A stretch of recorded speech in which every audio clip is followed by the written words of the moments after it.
Whispers at Midnight. The idea was born out of boredom, and the kind of reckless curiosity that seems harmless until it's too late.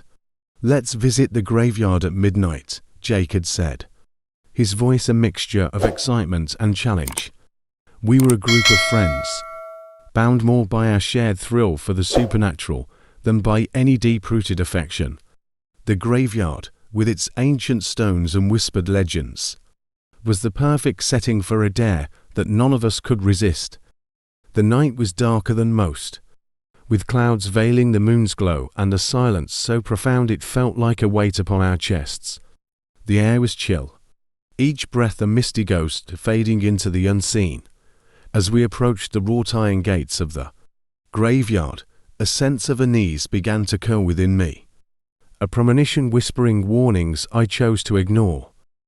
Our footsteps on the gravel path were the only sounds, a cacophony in the stillness, as we ventured deeper into the realm of the dead.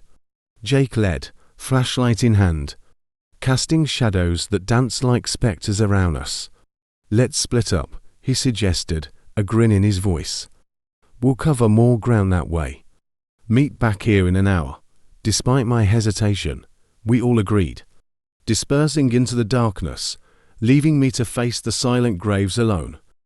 I wandered aimlessly at first, reading the names and dates on the tombstones, a historian of forgotten lives.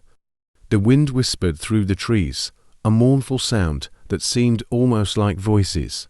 I shook off the feeling, attributing it to my imagination, heightened by the adrenaline and the eerie setting. As midnight approached, I found myself drawn to an ancient part of the graveyard, where the stones were so worn their inscriptions were lost to time. A dense fog had begun to roll in, enveloping everything in a ghostly shroud. My heart quickened as I noticed a figure standing among the graves, still as a statue. I called out, thinking it was one of my friends, but the figure remained motionless. Curiosity overcame my fear, and I approached, only to find that it was not a person, but a statue of an angel, its features eroded by time. A silent guardian of the dead. Relief washed over me. But as I turned to leave, I heard it a whisper, so faint I thought I'd imagined it. I froze, listening, and it came again, clearer this time. A voice calling my name. Panic surged, my rational mind struggling to find an explanation. Ghosts didn't exist. This was nothing but the wind, or perhaps my friends playing a prank, yet the whispers grew louder. A chorus of voices now, each calling me, beckoning me deeper into the graveyard. I should have run, but my legs wouldn't obey. Instead, I found myself drawn to a neglected crypt, the voices emanating from within. The door was ajar, inviting me into the darkness. My flashlight flickered as I stepped inside, revealing coffins stacked against the walls, their inhabitants long forgotten. The air was thick, the smell of decay and damp earth pervasive. Then I saw it, or rather, them, shadows detached from the walls, taking on humanoid forms, eyes glowing with a malevolent light. They surrounded me, whispering secrets of death and despair, their voices a cacophony that drowned out my screams. I realized then that these were the souls of the forgotten, bound to the graveyard, their unrest fueled by neglect and oblivion. In my terror, I understood what they wanted: recognition, remembrance, to be freed from their eternal limbo.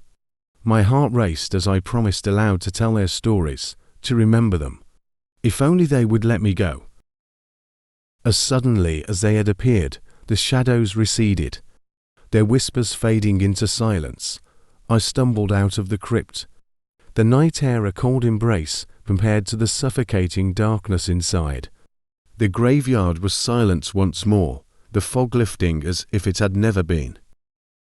I found my friends waiting at the gate, their laughter dying on their lips as they saw my face. I couldn't speak of what had happened. Not then.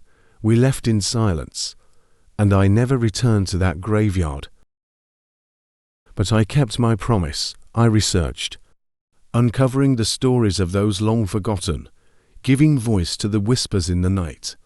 Each name I spoke, each story I shared, felt like a redemption, a liberation not just for them, but for me.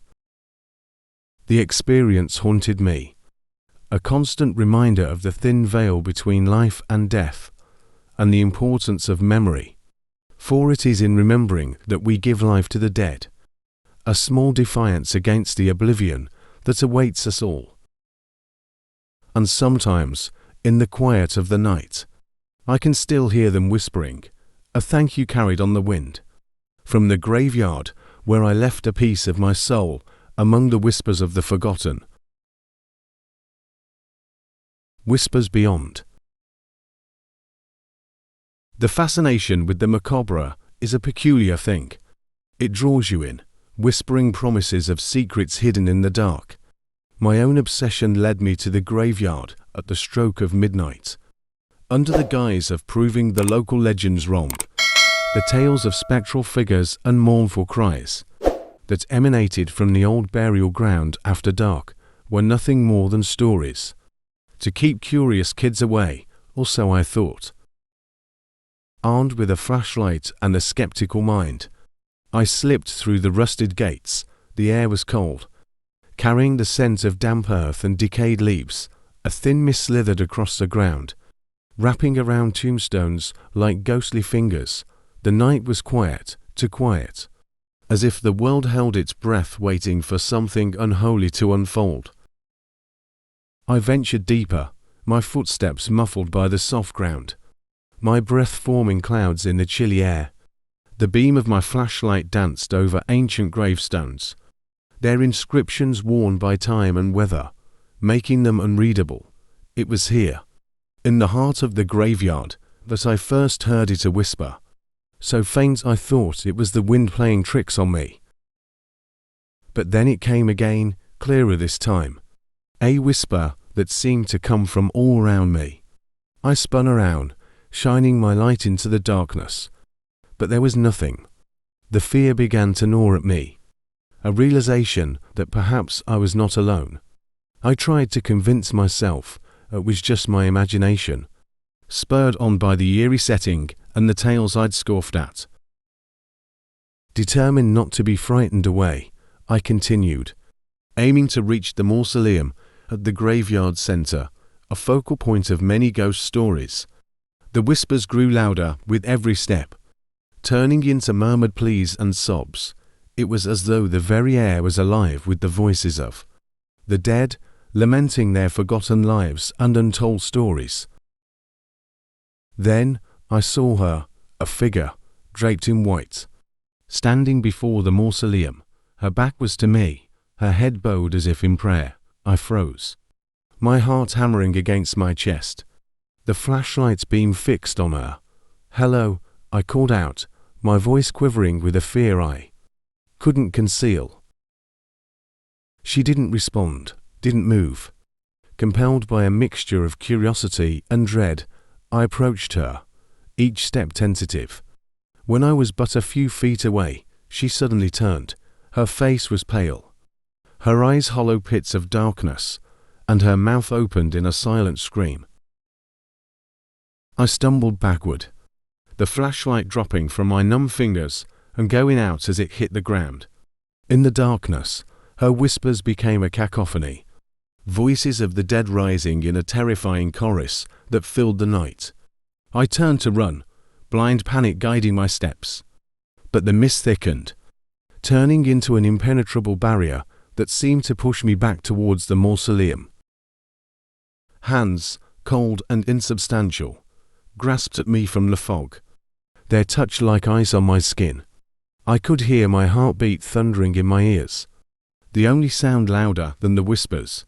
Just when I thought I couldn't bear it any longer, I broke through the mist and stumbled out of the graveyard, the spectral hands releasing their grip as I crossed the threshold.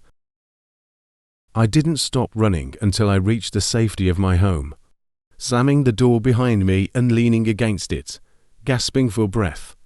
The silence of my house was a stark contrast. to the cacophony of voices I'd left behind, but when I finally dared to look around, I realized the night's horror wasn't over. Every mirror in the house reflected not my own image, but that of the graveyard, shrouded in mist and bathed in moonlight. And standing among the tombstones was the woman in white, watching me with her hollow eyes. No matter how I tried, I couldn't escape her gaze. Each mirror a window into the graveyard I had fled. The whispers followed me into my dreams, an endless loop of pleas and cries that I could neither silence nor understand. They spoke of lives cut short, of love lost and vengeance sought, of secrets buried in unmarked graves. I've not returned to the graveyard since that night, nor have I managed to rid my mirrors of the haunting images. The woman in white visits me in my dreams, a silent sentinel of the dead, a reminder of the night I wandered into their domain. The graveyard whispers still, a siren call that tempts me back to uncover the secrets I left behind. But I know now that some doors, once opened, can never be closed, and some whispers will haunt you for a lifetime.